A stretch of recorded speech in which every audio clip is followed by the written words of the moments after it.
And what is the significance of Serpent Mound?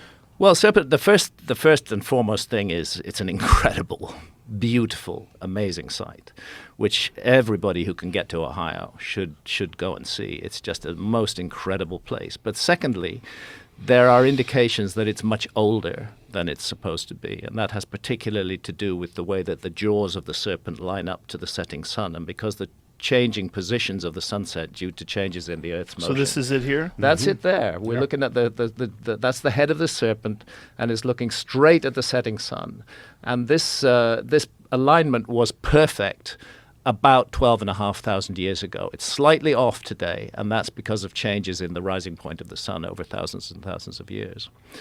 And that's what they don't like. They don't want Serpent Mound to be older. There's one group of archaeologists think it's just 1,000 years old. Another group think, well, maybe it's 2,500 or 3,000 years old.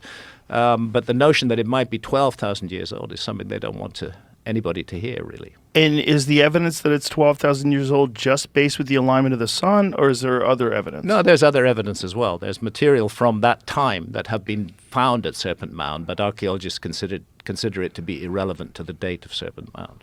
Yeah, material, like what kind of material? Carbon datable material, objects, bits of wood that were burnt. People were there, people were doing stuff. It's clear that that site has been constructed and reconstructed multiple times over thousands and thousands of years. And this is a theme that I've found throughout making Ancient Apocalypse, that when you look at a particular site, what you're looking at is the latest incarnation of that site. But the site itself has been sacred for millennia, and it needs repair, it needs renovation, particularly if it's an earthen mound like Serpent Mound. And so that is a theme that does seem to be repeated even under modern accepted archaeological understandings of ancient sites, like the Parthenon and the Acropolis. Well, less so. Less so in terms of the timeline. Less so in terms of the timeline. I mean, one of the sites we visited for this series is an incredible pyramid in Mexico, at a place called Cholula. And it is, in fact, the largest pyramid in the world. Very few people have even heard of it, but it's a much bigger pyramid than the Great Pyramid of Giza in Egypt. It's not as high, but its footprint is massive. So it's a huge, humongous thing sitting there on the ground. And it turns out that inside it are 4 other pyramids that were built on top of what we see and what we see now. What we see now was built on top of those older pyramids. And then at the very heart of it is a sort of sacred spring that seems to have been the reason for the creation of that. And we again explore the possibility that the origins of this site may be much older than the archaeological dating. So how long did it take you guys to do this series?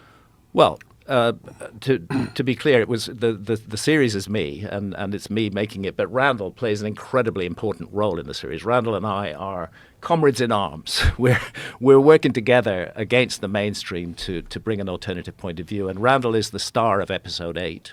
And episode 8 is the episode where we bring the whole story of the ancient apocalypse together.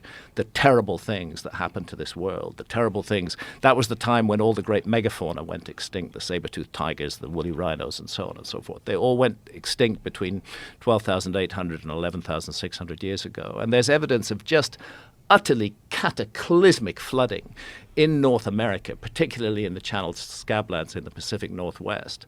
And that flooding came off the ice cap, and something made it come off the ice cap really, really fast. And Randall has just devoted years of his life to studying this mystery, what really went on there. And let's not underestimate it. Let's just not talk about lakes bursting their banks. Let's talk about something huge that took place, and the landscape speaks to that huge event.